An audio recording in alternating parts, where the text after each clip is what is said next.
Ladies and gentlemen, boys and girls, children of all ages, welcome to the World of Wrestling Podcast. Here today to discuss about the WWE Monday Night Raw December 15, 2025 review. This show sucked. I mean, look at his fucking douchebag in the thumbnail, man. Austin Theory. He looks like a fucking wannabe Daniel Garcia looking motherfucker. This is ridiculous. This company is sad, pathetic, and just plain outright annoying to sit through. If it wasn't for this fucking channel, I wouldn't even care to watch this shit. Monday Night Raw was an absolute bore fest. No connection with the fans. I did some really digging while I was working today, trying to get an understanding of how WWE operates. They're pretty much cookie cutter type of way of making a show. The wrestling is cookie cutter based. They pretty much orchestrate and rehearse every aspect of a match with their opponents and so on and so forth. I heard some dialogue from Stevie Richards, formerly wrestled in ECW at one point before he went to the WWF at that time as uncensored or censored part of that group. He pointed out some things about the wrestling business in the modern day, and he said that a lot of what's going on in wrestling nowadays is they try way too hard to perfect everything they do in that ring from one spot to the other. And he said that doesn't create a genuine connection with the fans.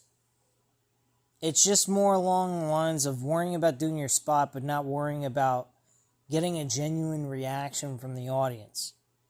Basically, a disconnection from the audience 100%.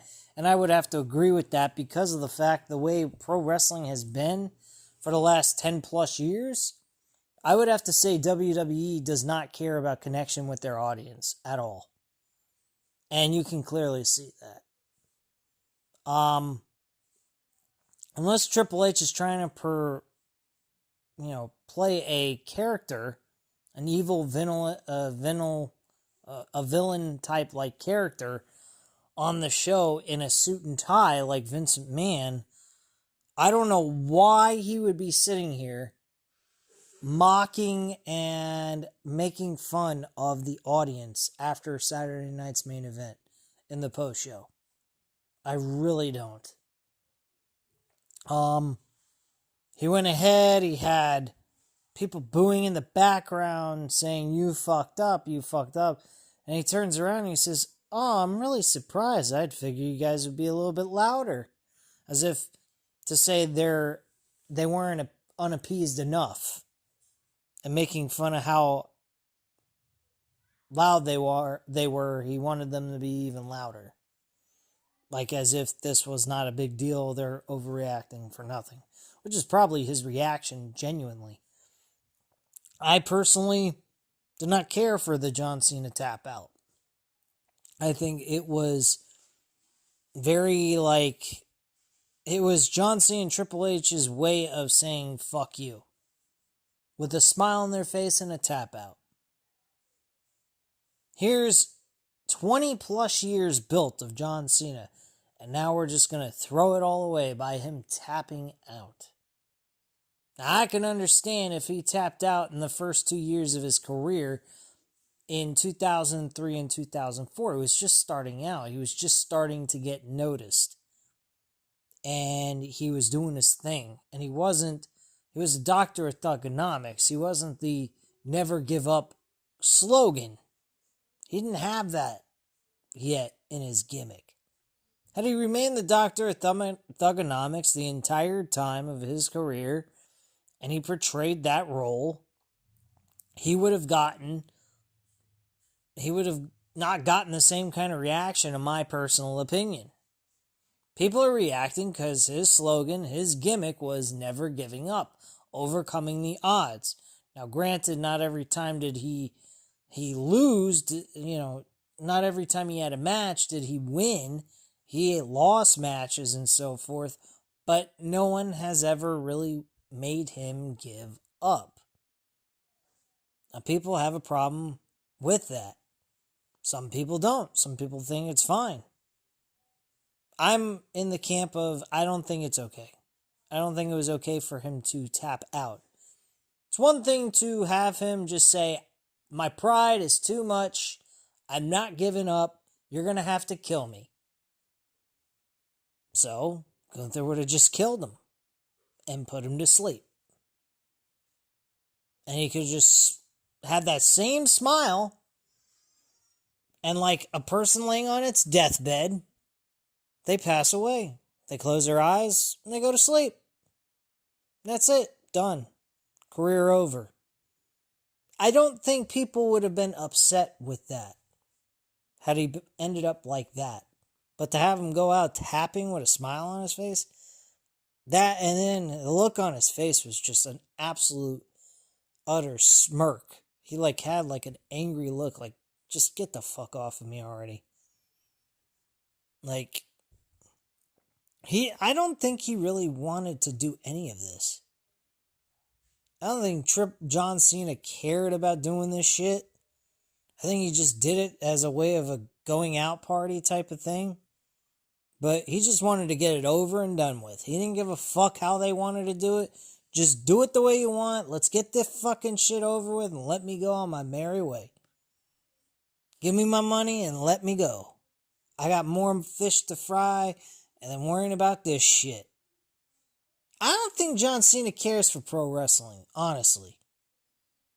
Because if John Cena gave a fuck about pro wrestling, we'd have heard in reports of how fed up he is about the way they built him up during this run.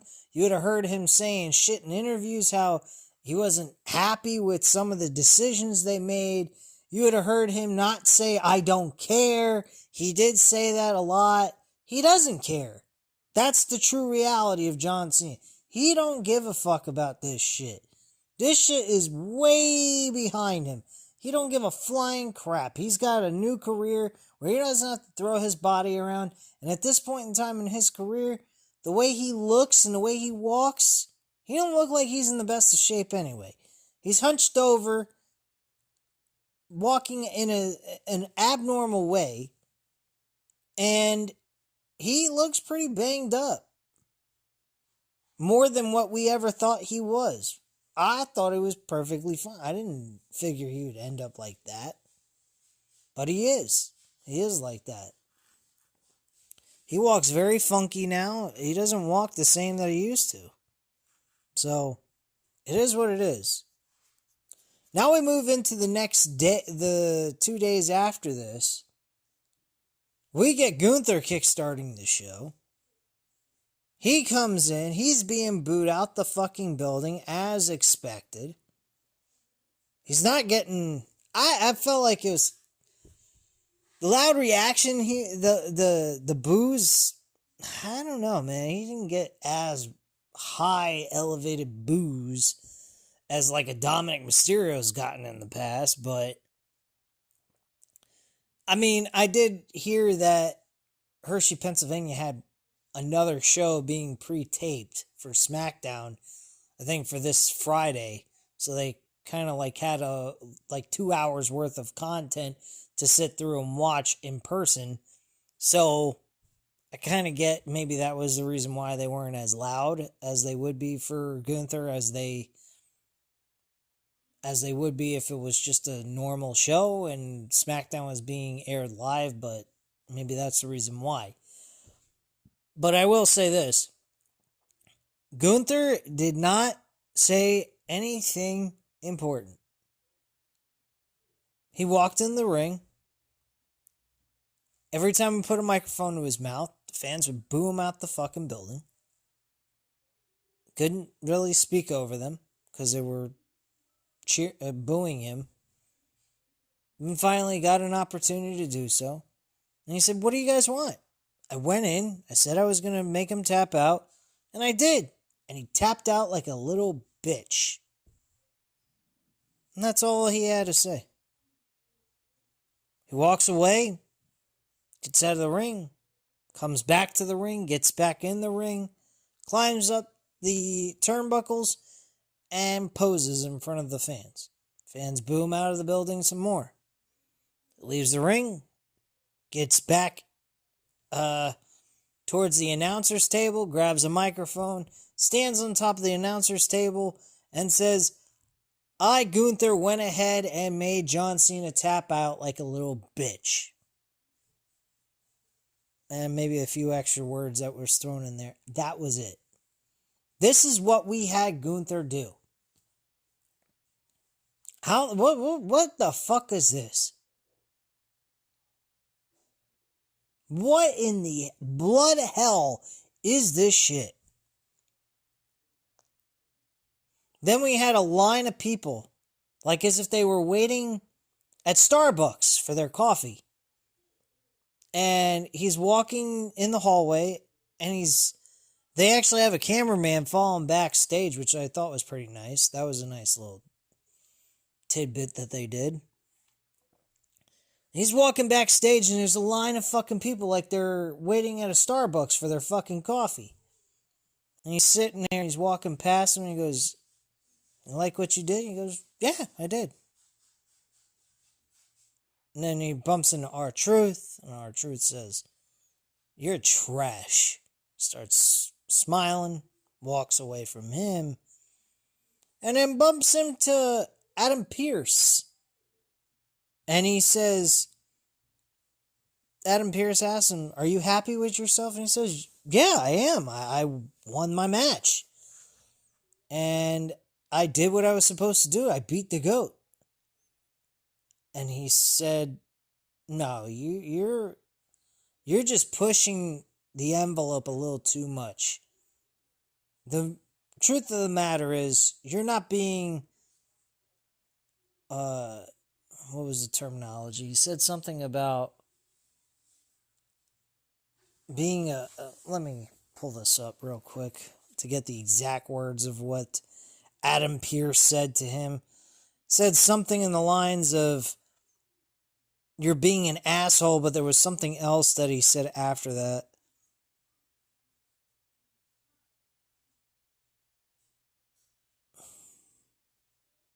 Oh, he said he walked all over Cena's legacy tonight because he knows John Cena isn't coming back. That doesn't make you a ring general. That makes you an asshole. I don't see how he walked all over John Cena's legacy. All he did was say that John Cena tapped out like a little bitch.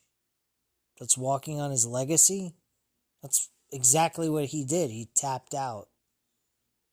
His legacy? I would have to say the WWE failed John Cena's legacy and disrespected his legacy than what Gunther did this past Monday night.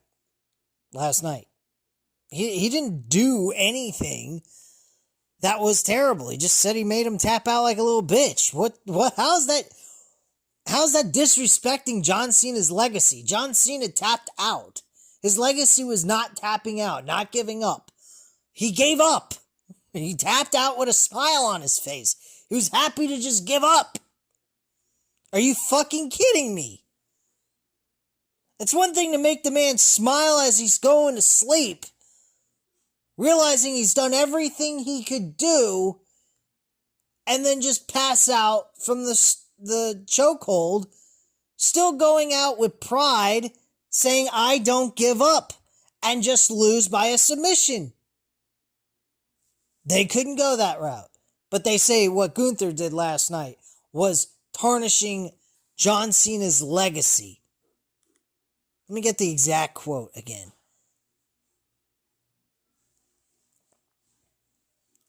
He walked all over Cena's legacy. Again, what did he do to walk all over Cena's legacy? He said he made him tap out like a little bitch. That's walking on his legacy. That's what Cena did. He tapped out. He gave up. He gave in to giving up. And truth of the matter is, what he should have done is he should have just went ahead, couldn't do any more, started struggling, couldn't breathe, and he just smiled and said, "Bon voyage, it's over," and pass out to sleep. Now, I'll be honest, I'm not going to say that the submission with the tap out ruins John Cena's legacy completely, okay? I just don't think that the ending of his final match matched up to his gimmick. It just didn't work. I get it. It just doesn't work. It doesn't fit. It doesn't make sense to me. Now, to the people that do agree with the decision or okay with it, kudos to you. At least you can feel comfortable with the decision they made. Doesn't leave a black eye in your eye that what they did with his final match. And good for you. I'm not going to say the match was terrible just because the ending didn't end up the right way that I felt it should have been. I think that would be fucking totally discrediting John Cena and the work he put into his last match, and Gunther and what he did to help them both. What they both did was make a great match. The match was outstanding. I thought it was a very great way to go. I just disagree with the tap out decision. I think that move was kind of stupid. But now we got Gunther as the retirement man. He's going to retire everybody. Everybody that's ready for retirement, it's all being fed to Gunther. People that had a problem with Roman Reigns winning all the time for world championships, being the front and center, throwing down people's throats, blah, blah, blah, blah, blah, hated his fucking guts, which I don't blame anyone that felt that way, and I was one of those people. But you're going to tell me I'm going to go ahead and like the villain character Gunther doing this with every fucking major name that's going to retire? He's going to be fed a fucking wrestler that's ready for retirement? So now AJ Styles and Brock Lesnar are on the table for him to eat up and spit out, huh? What is he, fucking Ben Stiller from Happy Gilmore? He's the retirement home man? He's gonna kill all the elderly people? Like, what the fuck is this shit? The fuck out of here. You gotta be fucking kidding me, AJ Styles. So, out of fucking nowhere, AJ Styles standing outside in the middle of the fucking snow, freezing his ass off in Hershey, Pennsylvania, of all places, when he could be in a nice warm fucking Hershey factory eating chocolate bars. He's gonna sit at a fucking outside of a fucking venue where he's supposed to be at indoors, getting prepared for whatever the fuck he's gonna do on his show. This was the only fucking spot he had on the damn show to begin with. He's standing out there conveniently at Gunther's car, sitting on there waiting for him, all prepped up and ready to go for the next chewing out that Gunther's gonna do with the next performer. Are you fucking kidding? This shit is gonna go, it's so fucking, every fucking person's final match is gonna be a Gunther match? What the fuck is this shit? I know Triple H is a fucking Gunther fan, but my god, get somebody else who's gonna retire to face them. Not have the same fucking dude facing these different characters that are ready for retirement. This is retarded. AJ Styles next on the list to lose. Why can't AJ Styles just have a match with this dude and not be a fucking retirement match? If they wait till WrestleMania for AJ Styles to face Gunther as his retirement match, fuck WWE. They're a bunch of fucking idiots. Then you're going to tell me they're going to feed Brock Lesnar to Gunther at fucking SummerSlam in Minnesota? This shit is just like cut and paste. What the fuck are we doing? The guy doesn't need to face every fucking person in their retirement match. You know who I'd have Brock Lesnar face in his retirement match? Obafemi. That's who. He needs to be that guy to beat Brock Lesnar, to be looked at as the new ruler, as he would say. That's what I would do for SummerSlam for Brock Lesnar. Two fucking behemoths going at it. Brock Lesnar and Gunther, I'd make that WrestleMania match. Gunther and AJ Styles, I'd make that for the Royal Rumble match and determine the winner of that match gets to go to the Royal Rumble match itself. That is what I would fucking do. Then if you really want to build up Gunther, have Gunther go through the Royal Rumble. Be an Iron Man, eliminate several people, maybe break the record again of how many eliminations he gets. Shit like that, that's what I would do. I wouldn't have AJ Styles have a match with Gunther as his retirement match. Every fucking match, Gunther's gonna have a retirement match with someone who's retiring? Get the fuck out of here. He's got fucking AJ Styles all prepped up by his car, waiting to meet him outside in the freezing ass cold weather in fucking Hershey, Pennsylvania, with snow all over the fucking place. Get the fuck out of here. You gotta be out of damn fucking mind. After he gets in his car, he looks at AJ Styles and says, "You can't see me." And then drives off. And that's the end of Gunther's night. And like, fucking Adam Pearce telling him, you think you're that cool, you think you're great, you're proud of yourself. Oh good, you are? Then that's the end of your night. Now get the hell out of here. That's a punishment? You call that shit a fucking punishment? Oh my dear Lord. Somebody ought to get Adam Pearce's job. Put his fucking ass in a multi-man match against fucking 20 people or something. And have him get his ass kicked. Or some shit. Put him through the fucking ringer. You're the damn... This is what I don't get. Back in the day, when you had a leader role, like a commissioner or a Vince McMahon role who decided what matches took place on the show, on screen and so forth, and Adam Pearce is the general manager of Raw. Why not abuse your fucking power on a heel if you're a babyface general manager? You go ahead. The guy acts like an asshole. Put him through the fucking ringer. Make his life a living hell. Not have him go ahead and sit there and fucking tell him, "Oh, your night's over. Now get lost. Get out of the building." Wow, that's really gonna hurt Gunther's feelings, huh? It's gonna make him feel really, really, regret the things he said, or how he acted, or the way he conducted himself with the audience, and the way he talked about John Cena tapping out like a bitch. Are you fucking serious? Of course he was gonna do all that nonsense. So put his ass through hell. You're the fucking general manager of Monday Night Raw. You got the power to do whatever the fuck you want. No, I'm gonna just tell him to leave the building. Not get his ass kicked. The fuck out of here. Fucking pussy ass bitches. Again, no fucking story. Just move on to the next segment. AEW does the same fucking thing. No fucking character development. No fucking anything.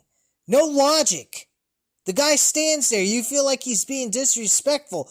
Reprimand his ass. Don't tell him he's off for the night and get the hell out of the building. Like that's a fucking punishment? Oh God. Like if that was done to me, I'd be like, thanks for the time off. Adios, assholes. Bye. I'm going home. What the fuck? Act like this is some kind of fucking punishment. Get the hell out of here. Jesus Christ. So, we then after that, after that long ass rant, this is going to be a long fucking review, guys, because I got a lot to say. There's not too much good stuff on this show. Not a whole bunch of pros, a lot of cons. What can I say? There's Nick Khan running he's one of the guys in the business decisions of WWE and all this nonsense. Whatever, man. Anyway, we cut away as commentary talks about what just happened. Yeah, who gives a shit what just happened? A manager who doesn't know how to fucking conduct business and be a manager.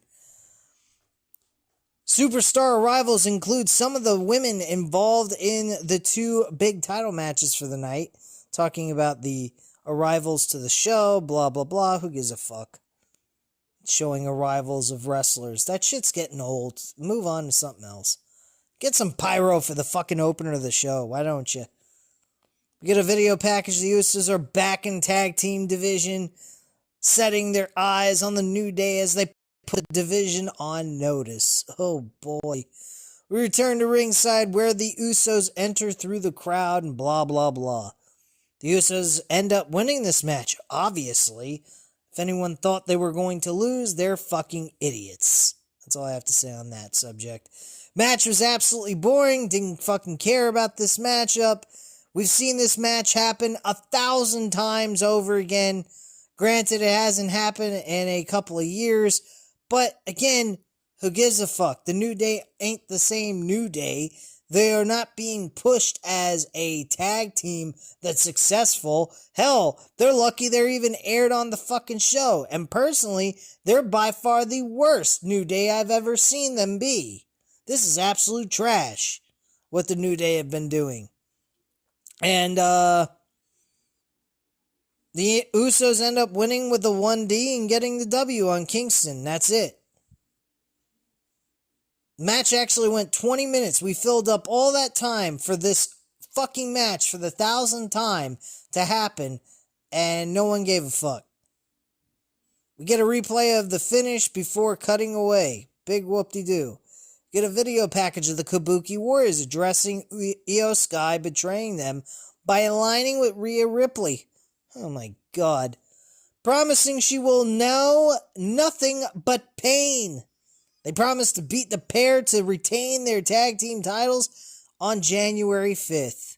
Oh joy, oh joy, oh joy.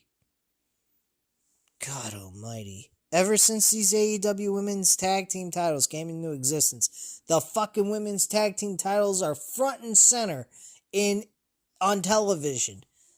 Like, this shit sucks. What the fuck are we doing here? We got fucking maybe 2 or 3 tag teams legitimately in the women's division. The rest of it's all continental crap. What garbage. Anyway, backstage we see Rhea Ripley and Io Sky. We hear from them up next. Well, actually we don't, because they end up getting spit in the fucking face by Asuka. But anyway, we get a video package. We take a look back at last week, and Logan Paul's attack on Rey Mysterio made slightly more complicated by the arrival of the Mystery Man from Survivor Series, who later cost LA Knight the match against Logan Paul.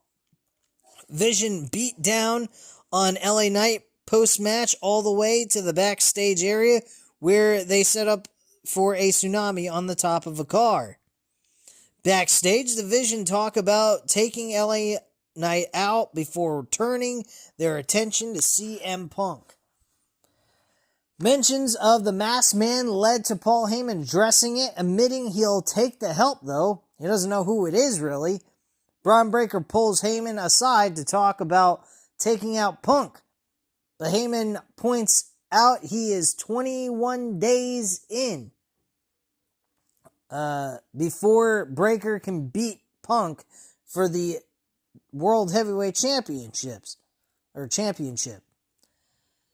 Heyman leaves as Logan asks Braun to lock in ahead of the Mavericks match against Rey Mysterio. Commentary talks about what happened last week, noting that LA Knight is out indefinitely after the attack by the Vision last week. He's got cracked ribs or cracked sternum or some shit just to keep him out for a reasonable amount of time. They also hype up CM Punk speaking later tonight before Io Sky and Rhea Ripley make their way to the ring to a big pop from the crowd. but unfortunately the Kabuki Warriors blindside them and spit mist into Rhea Ripley's eyes, blinding them and making them scream in agonizing pain where they barely got any fucking mist spit in their fucking face. Are you kidding? What the fuck am I watching? Holy shit. How the fuck? Like, how the fuck? If you don't have a YouTube channel, you don't do the reviews for this shit, how the fuck can you sit through this and cover this crap?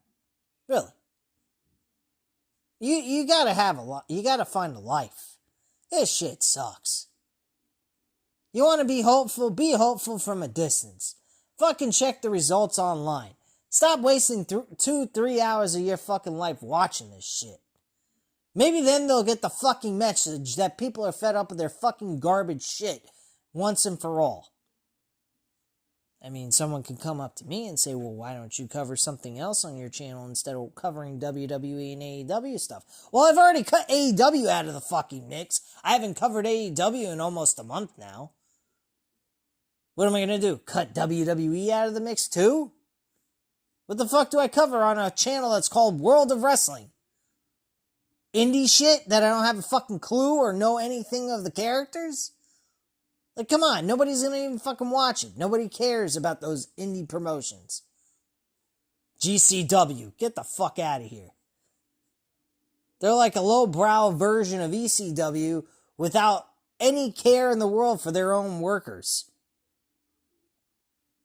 Probably ECW is no different, but who gives a shit? Point being is, they fucking suck. I wouldn't cover GCW if my life depended on it. Not to mention, they don't really wrestle. Their whole fucking operandi is just non-stop gore death matches. They're not even hardcore. It's just more like death matches. You use fucking glass tubes and fucking glass and all this nonsense. It's fucking outrageous. It's overkill. It's beyond hardcore wrestling. It's insane. Anyway.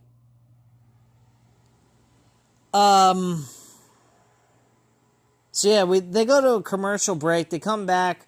We take a look back at what just happened before returning to the ring, where Ivy Nile is standing by for our next match. She doesn't even get an entrance. She's just standing there with her music playing.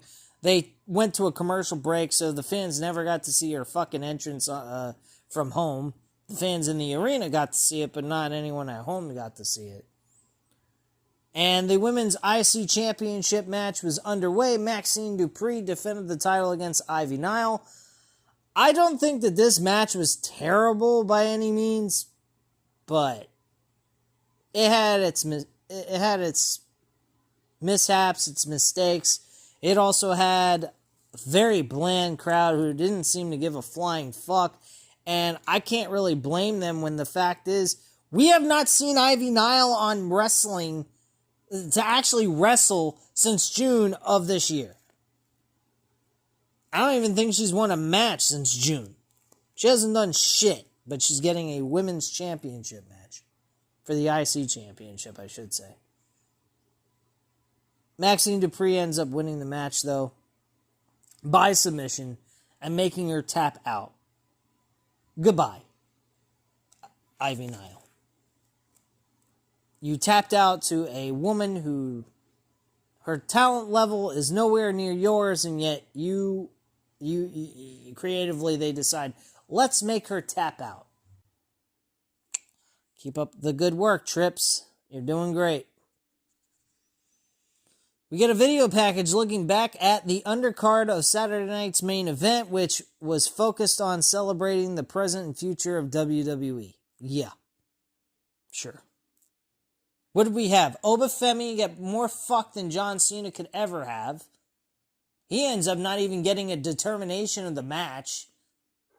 Actually, he does. He ends up losing the match by disqualification because Drew McIntyre decided to attack Cody Rhodes instead of helping him win the fucking match to humiliate Cody Rhodes in the middle of this match, maybe getting the referee possibly knocked down, and then having Drew come in there and fuck up Cody Rhodes to help Obafemi get a W without Obafemi knowing about it.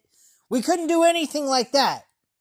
But, Obafemi, he gets a respect of them holding their titles in the air after they beat the shit out of Drew McIntyre.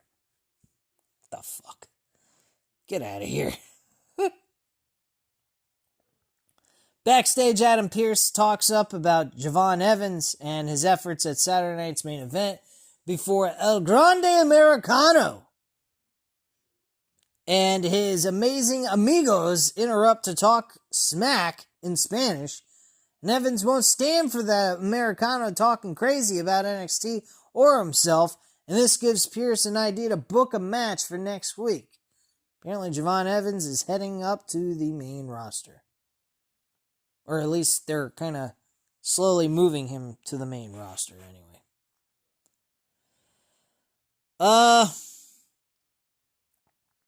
Javon Evans will face El Grande, or rather his friend, Rayo Americano, next week. Okay. Next, CM Punk comes out. He addresses the words Breaker had to say, saying Breaker can't even handle 2025 without the help of his friends. He mockingly congratulates Brawny on pinning the champ, saying he did do it alone. Punk has been here many times before, and Breaker can ask Heyman how many times he set someone with a little bit of promise up, only to see them wither away. If he had a dime for every time someone tried to be gassed up with a lot of promise, he'd have a pocket full of dimes. You're not kidding. And speaking of dimes, if Braun ever talks about Punk's wife again, he will, on second thought, I think I'd better leave the rest of that out.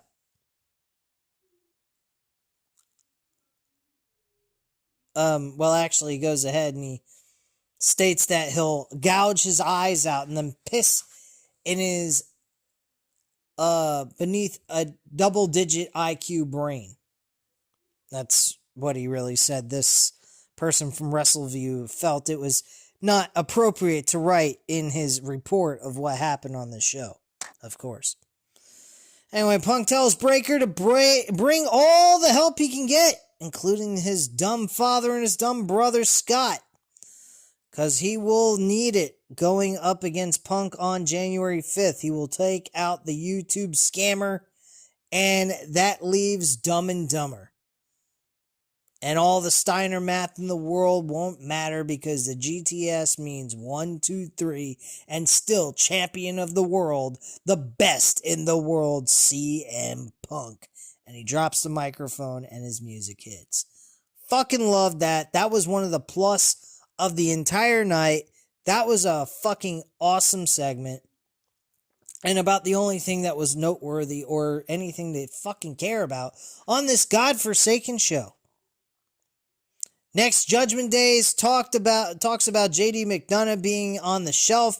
He has a minor injury he's dealing with that he's going to get surgery, and Finn Balor is spending some time with him, so he won't be on the show before Liv talks up Raquel becoming the new Women's World Champion. They hype up taking back the Women's Tag Team Championship as well, and with that, Rodriguez walks off to head to ringside. So then we have Stephanie Vaquer and Raquel Rodriguez that ends up being a disqualification. And Stephanie Vaquer ends up winning the match thanks to the attack of Nikki Bella. Holy fuck, we're gonna continue with this Nikki Bella trend where she's got to get another fucking championship match. What the fuck has she done to earn one?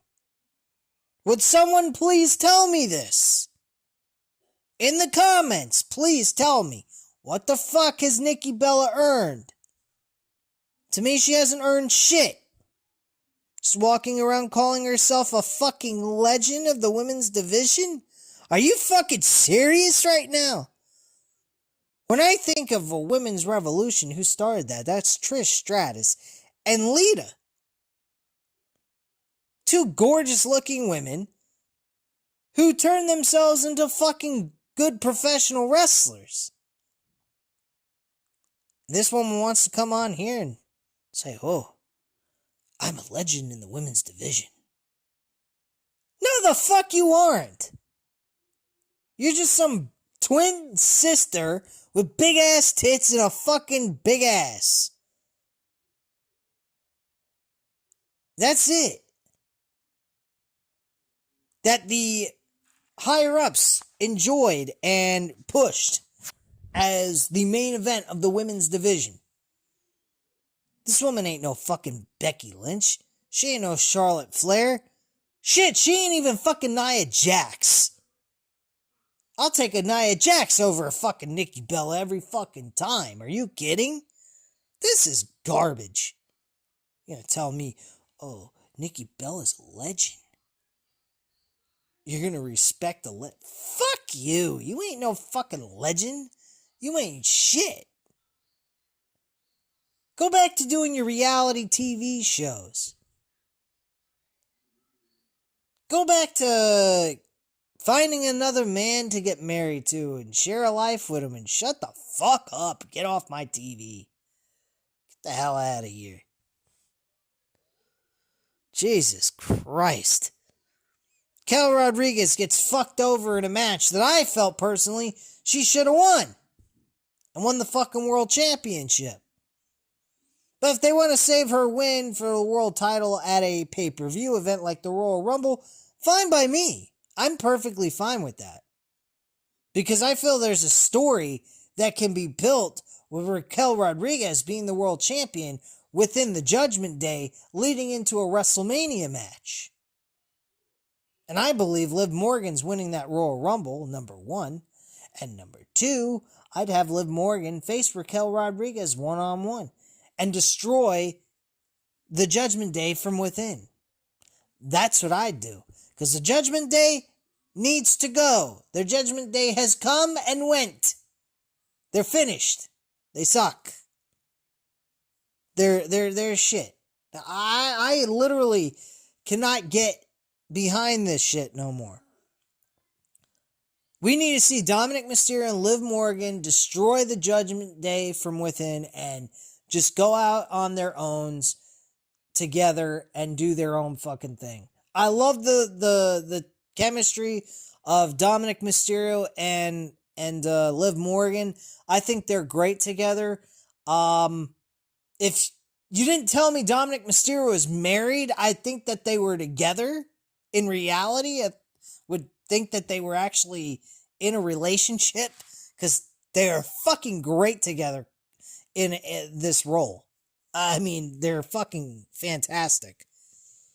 But yeah, Nikki Bella continues the attack, also attacks Raquel Rodriguez, giving her a huge lump right on the top of her skull, a hematoma. It's fucking crazy. I'd beat the shit out of that bitch. Anyway, backstage, Pierce confronts Paul Heyman about who the masked man is. Paul runs down a list that ends with Bruno Sammartino saying he's not guilty, but it's convenient as he walks off. Pierce says he wants to know by the end of the night, but it's interrupted by the arrival of Rhea Ripley, who says she wants Asuka. The match is made official for next week. Are we fucking kidding? Is Vincent Mann still running creative here? Outside of the smiles of the characters walking down the ramp during their entrances, do we see anything different going on here? We see a little bit more cursing than we used to with Vince being in power. We see a little bit less BS. I will give some props to Triple H. The dialogues aren't fucking absolutely terrible. But my God, it's like rinse and repeat of the same fucking matches over and over and over again. I feel like we're watching a fucking Vincent Mann production.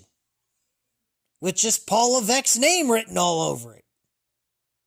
If I didn't know any better, I'd think Vince Mann's behind the scene, pulling the strings still.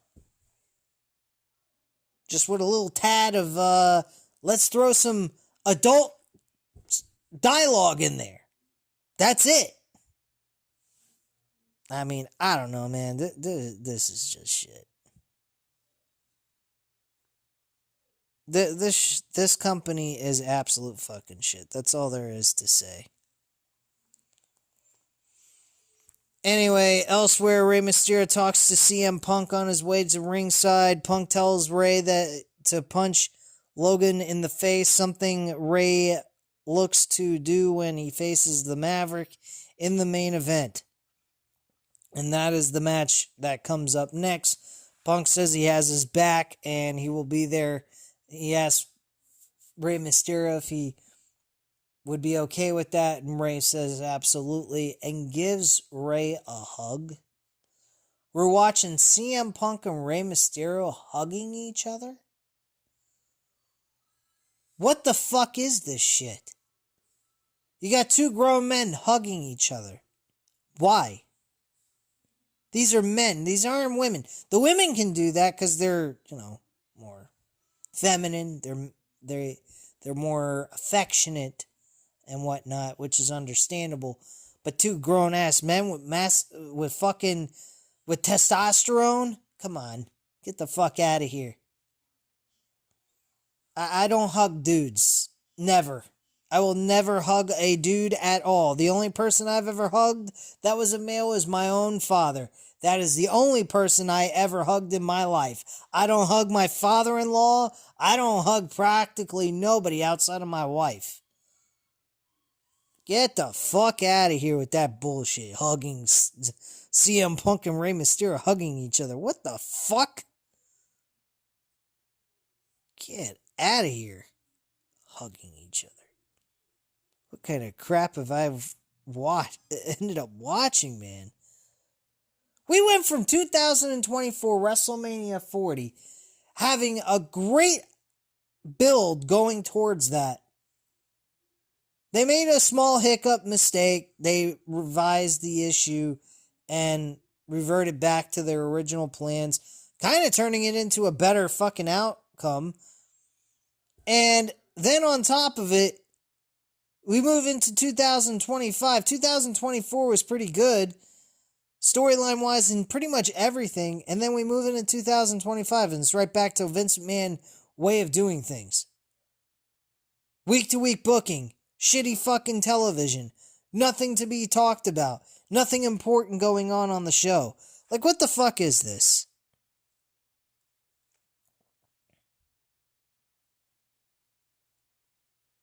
Anyway, backstage we hear from Dragon Lee and AJ Styles, who want to remind everyone they're at the top of the tag team division, deciding to speak to Adam Pearce before Nikki Bella chimes in to put Stephanie Vaquer and Raquel Rodriguez on notice, saying they both should be shining her boots before she walks off. Who the fuck gives a shit? Elsewhere, Bayley hypes up Maxine Dupree for retaining her title before Lyra Valkyrie checks in on her after losing to Sol Ruca, and she seems uncertain about herself until Lyra bullies Bayley into firing up back up before walking away. This also involved Asuka kind of saying, or her saying like, oh, you're an idiot for not joining up with Asuka's group and yada yada yada or whatever, and this pissed her off. Anyway, we then move on to the main event, Logan Paul versus Rey Mysterio. I can't believe this is the fucking main event of the night. I couldn't believe this. This was the main event of the night. We had Logan Paul win, thanks to the help of the Masked Man. Oh my. And what happens is the Brass Knucks come into play later on in the match. Logan Paul drops them after he gets hit with a 619. Ray looks at the fucking Brass Knucks as if it's the Lord of the Rings. And you go, oh, my precious. Ooh, yeah, my precious. He's leaning down, trying to pick it up. And all of a sudden, the masked man curb stomps his ass right into the fucking mat on the outside of the apron. And the match comes to a close with Logan Paul pinning him for the 1-2-3. And that's how the match ends. Then we have the Mystery Man. The guy who couldn't stay off of television after the fucking Survivor Series show. They couldn't keep him off. They had to have him on week after week after week after week. And then we had to blow our load right away and say, here I am. I'm Austin Theory. Am I really? Or am I Daniel Garcia reincarnated? Like, what the fuck was that? His head shaved. What the fuck? Austin Theory revealed nobody gave a flying shit about Austin Theory being the Mystery Man. No one went, ooh, holy fuck, nothing. No one gave a shit. And do you want to know why no one gave a shit? Because it didn't happen at the right moment or the right time to do it. The truth of the matter is, folks, the Mystery Man, the Masked Man, shouldn't have been revealed or shown on fucking television at all from Survivor Series till January 5th when that world title was on the line and he helped Braun Breaker win the world championship from CM Punk, and then it's revealed that it's Austin Theory, and it would piss off the fans because Austin Theory fucked CM Punk, and then we built a program with CM Punk and Austin Theory in a one-on-one grudge match at WrestleMania, giving Austin Theory an opportunity to wrestle a big fucking name like CM Punk, and CM Punk giving him the fucking rub at WrestleMania. That's what should have happened, and that's not what happened here. And that's why you got what you got. This company is fucking dense. This company does not care. This company does things cookie cutter mentality. It doesn't try to create moments. They act like they care, but they really don't. They're just collecting that fucking money, baby. That's all they fucking care about. And they don't need you. They don't need me. They don't need shit. They got other sources of making money nowadays than they ever had before. Back in the Attitude Era and the Ruthless Aggression Era, they didn't have other options to go to get good deals. They didn't have sponsorships. They got all that shit now. They got Netflix. They got Peacock. They got ESPN. They got your fucking mama paying for it to have their damn fucking product on the damn fucking streaming platform. That's why they're making their fucking money, and that's why they don't give us the same emotional content we used to get from this shit. Triple H laughed at our faces through John Cena. That smile to me was just his way of saying, fuck you. That's it. And my attitude's real simple. I will never pay a fucking ticket to go waste my money for an overinflated fucking show like this. At the end of the day, I'm not going to fork out all my fucking money and go broke, basically giving off a down payment that I would for a house to go see these fucking shows. 2024 Royal Rumble, I spent $5,000 on 2 front row seats, folks. 2.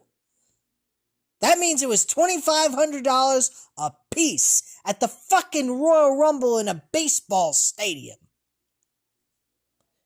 I guarantee you, you will not find that on a WWE show at all. Even in an arena show, you will not find $2,500 a ticket to go sit in the third fucking row where you can be seen on television, which I was on multiple different occasions during the Royal Rumble of 2024.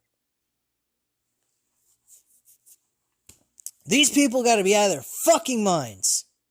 I saw someone pay for a ticket that cost more than mine, and they were further back. They couldn't see what was going on the floor, on the mat, in the ring. Like, for example, I think there was a match with Logan Paul. I believe Logan Paul had a match at WrestleMania 42. He had a match, I'm pretty certain. I think it was with LA Knight. Some shit like that. I don't remember. And he fucking went ahead and did a frog splash, and you couldn't see him. They're on the fucking floor seats. They couldn't see shit. They were spending $5,000 sitting further back. Another person paid $3,000. About $500 more expensive than my ticket. And mind you, again, third row. Front row, third row in the front. You could see me in the video of that event. The whole entire time. I spent $5,000 for 2 seats. This person spent it for one. $3,000. He's looking at a fucking pole. He had to look at the fucking screen on the top. The Tron screen. As if he was watching it at home. I'm going to spend $3,000 to watch something that I could watch at home? You gotta be fucking kidding. This is fucking crazy. The more things change, the more they stay the same. This company looked like it was changing for the better and reverted right back to being the same old dumb product where it shows no optimism, no care, and no connection with the audience. And the audience don't give a fuck either. They're just there for the show. What show they're watching, I have no fucking clue because I sat through almost 3 hours of this shit and said, what the fuck? When they revealed Austin Theory, that was the end of the show, and I'm like, that's it? That's your fucking show? That was your main event? That got me hyped for the next show? Are you fucking crazy? Get the fuck out of here. I can't do this shit no more with this insanity. But of course I will continue to do that because I want to build this fucking channel up. I'm sick and tired of having a channel. I got wrestling shows that I can watch, review, and have a reason to watch this boring ass shit. So I might as well give myself a fucking reason to watch this shit and maybe make something out of this damn channel at some point. Anyway, guys, at this time, you know what to do. Hit the fucking like button if you like this video. Hit the subscribe button if you're not already subscribed to the channel. And leave a comment down below, and I'll definitely get back to you on that. Thank you guys very much for watching, and have a great night, guys. Bye.